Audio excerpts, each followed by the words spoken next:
आज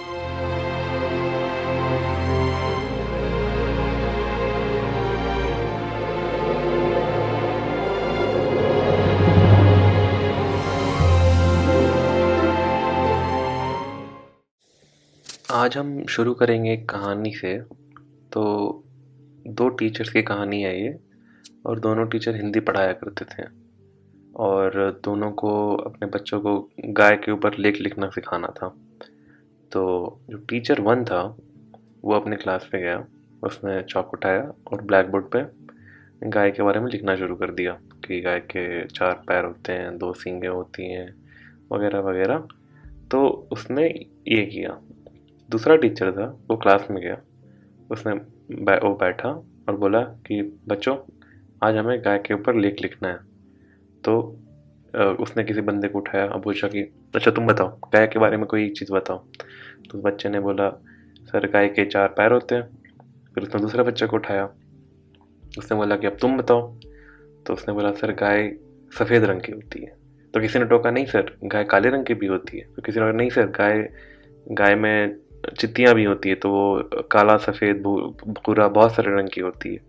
किसी ने बोला कि सर गाय दूध देती है, गाय के दूध का दही बनता है, घी बनता है। तो इन दोनों जो तरीका है पढ़ाई का उसमें एक चीज़ जो निकल के आएगी, जो हम जब आगे जानेंगे वो है कि पहले वाले में क्या होता है, वो तो उसको बोलते हैं लेक्चरिज्म। तो बेसिकली वो टीचर आया और अपना लेक्चर देकर चला गया, बच्चों ने नोट किया नहीं किया, बस वो चला। दूसरे वाले में क्या हुआ कि उसने बच्चों को एंगेज किया और बच्चों ने जो देख रखा है, जो सीख रखा है, उन्होंने अपने एक्सपीरियंसेस को अपने दिमाग से निकाला। उससे क्या होता है लॉन्ग टर्म में मेमोरी वगैरह स्ट्रांग हो जाती है, सोचने की क्षमता बढ़ने लगती है। तो जो दूसरे टीचर ने जो अप्रोच यूज़ किया था, जो बच्चों के दिमाग से चीज़ों को बाहर निकलवाने का था, हम लोग आज उस तरीके के बारे में सीखेंगे और देखेंगे कैसे हम लोग उसको अपनी पढ़ाई में इस्तेमाल कर सकते हैं, ताकि हम लॉन्ग टर्म में सोचने में अच्छे हो जाएं और अपनी thinking skills, problem solving skills और याद रखने की क्षमता वगैरह सबको बढ़ा सकें। तो आज हम ये सीखेंगे। What does it mean to learn something? कैसे पता चलता है कि हम कोई चीज़ सीख चुके हैं या हमें अभी भी उसको और सीखने की ज़रूरत है और पढ़ना पड़ेगा। तो इन जनरल दो तरीके होते हैं जानने के लिए कि हमने कोई चीज़ सीखी है या नहीं सीखी है। पहला होता है नॉलेज रिटेंशन, कि कितनी चीज़ें हमें याद हैं, और दूसरा होता है नॉलेज ट्रांसफ़र। तो जो भी हमने सीखा, चाहे वो कोई फैक्ट हो, चाहे कोई फार्मूला हो मैथ्स का वो या फिर साइंस का, उसको कैसे हम लोग अप्लाई कर सकते हैं किसी प्रॉब्लम को सॉल्व करने के लिए, तो वो होता है नॉलेज ट्रांसफ़र। ठीक है। तो और इन जनरल जो जो सीखने का जो सबसे बड़ा जो पर्पस होता है वो यही होता है कि क्या हमें जो भी चीज़ सिखाई गई, क्या उसे हम इस्तेमाल कर पा रहे हैं। जैसे हमने स्कूल्स में पढ़ा कि हमने मल्टीप्लिकेशन पढ़ा, डिवीजन पढ़ा, पर क्या हम रियल लाइफ में कहीं कोई मुझे 20 रुपए देकर भेजे कि जा भाई गुड़ लेकर आ जा, और गुड़ मिलता है 20 रुपए किलो और तुम्हें लाना था 250 ग्राम, तो क्या हम वो कैलकुलेशंस कर पा रहे हैं कि मुझे 5 रुपए ही लगेंगे गुड़ को लाने में? क्या हमने वो करना आता है? तो वो होता है नॉलेज ट्रांसफ़र। तो जो चीज़ें हमने सीखी हैं, मल्टीप्लिकेशन, डिवीजन या जो भी चीज़ें सीखी हैं, क्या उसको लोग रियल लाइफ में अप्लाई कर पा रहे हैं, वो होता है नॉलेज ट्रांसफ़र। आज जो हम बात करने वाले हैं वो होगा स्पेसिंग के बारे में। तो जब भी हम कुछ सीखते हैं तो ऐसे साइंस स्टडीज़ की गई हैं क्लिनिकल साइकोलॉजिस्ट के द्वारा, जो दो चीज़ों को देखती है। एक होती है रिट्रीवल और दूसरा देखा है उन्होंने स्पेसिंग। स्पेसिंग बेसिकली क्या कर रहे हैं वो लोग उनका एक हाइपोथेसिस है कि जब भी हम कोई चीज़ प्रैक्टिस करने के बीच में टाइम गैप देते हैं, जैसे कि 1 दिन 2 दिन रुक कर प्रैक्टिस करते हैं चीज़ों को, तब हमें वो सब चीज़ें लॉन्ग टर्म में अच्छे से लर्न हो जाती है। तो जैसे कि मान लो तुम कोई प्रॉब्लम सॉल्व कर रहे हो, मे भी मान लो फिजिक्स का तुमने कोई चैप्टर शुरू किया पढ़ा बनना, मोशन या फोर्स का चैप्टर शुरू किया और तुमने क्वेश्चन बनाने शुरू किए। तो दो तरीके से कर सकते हो। तो मान लो कि 2 ग्रुप ऑफ स्टूडेंट, तुम हो और एक तुम्हारा कोई दोस्त है, और तुम्हारे दोस्त ने क्या किया, वो एक दिन बैठा और उसने सारे क्वेश्चंस बना लिए। तो अब कायदे से तुम्हें ऐसा लगेगा कि भाई तुम तो कमज़ोर हो क्योंकि तुमने तो नहीं बना पाया, उसने बना लिया, सब कुछ आता है वगैरह वगैरह। तुमने क्या किया, तुमने वही प्रॉब्लम्स को मान लो 12 क्वेश्चन हैं, तुमने क्या किया, तुमने एक दिन में 4 प्रॉब्लम्स किए हैं और हर दूसरे दिन के बाद बाकी के 3 प्रॉब्लम्स या 4 प्रॉब्लम्स किए हैं। तो तुमने अपने जो प्रैक्टिस करने का जो स्पैन था वो बढ़ा दिया। जो चीज़ उसने एक दिन में किया वो तुमने एक हफ्ते में किया या 2 हफ्ते में किया या 3 हफ्ते में किया, डिपेंडिंग कि कितने सारे क्वेश्चन हैं या फिर क्या क्या वो सब्जेक्ट था।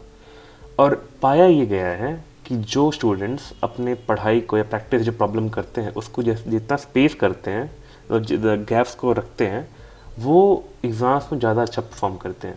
भले ही शॉर्ट टर्म में उनको लगता हो कि वो पीछे रह जा रहे हैं या फिर उनके दोस्त जल्दी चीज़ों को कर ले रहे हैं, पर for the point of view कि एग्ज़ाम में कौन कितना अच्छा करता है, कोई सरप्राइज एग्ज़ाम हो जाए या कोई क्विज़ हो जाए या कोई नया क्वेश्चन आ जाए, इसे तुमको अप्लाई करना पड़े, तो जो बच्चे स्पेस कर करके चीज़ों को प्रैक्टिस करते हैं वो ज़्यादा अच्छा करते हैं। पर अब सवाल आता है कि ऐसा होता क्यों है? अगर हम चीज़ों को स्पेस करके टाइम ब्रेक ले लेके अगर हम प्रैक्टिस करते हैं तो हम अच्छा क्यों करते हैं? तो इसके 2-3 रीज़न्स हैं, ज़्यादा डिटेल में जाने की ज़रूरत नहीं है। तो ऊपर ऊपर से ये है कि जब भी हम लोग चीज़ों को जैसे ब्रेक ले लिया, मैं कुछ पढ़ा, मैंने कुछ सीखा फार्मूला या फैक्ट, मैंने अप्लाई करना शुरू किया। अब मैंने 4 क्वेश्चन किए, फिर मैंने छोड़ दिया, फिर मैं 1 दिन के बाद 2 दिन के बाद फिर से मैं किया।